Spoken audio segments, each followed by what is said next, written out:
আমরা হামেশা এরকম অনেক ক্লায়েন্ট পেয়ে থাকি যারা আমাদের সামনে এসে বলে যে আমাদের প্রচুর টাকা মার্কেটে ফেসে গেছে, অর্থাৎ লোকের কাছে টাকা পাবো কিন্তু কেউ দিচ্ছে না। আজ আমি আপনাদের একটা খুব সিম্পল টোটকা দিতে চলেছি।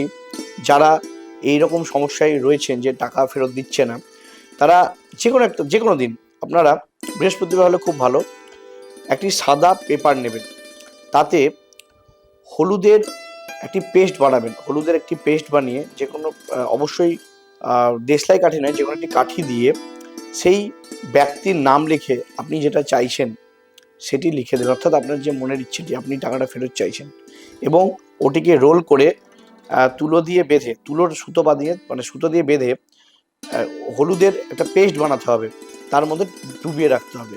কিছুক্ষণ ডুবিয়ে রাখার পর সেটি নিয়ে গিয়ে একটি পরিষ্কার সুন্দর জলে বা গঙ্গাতেও আপনারা ছুঁড়ে ফেলে দিন।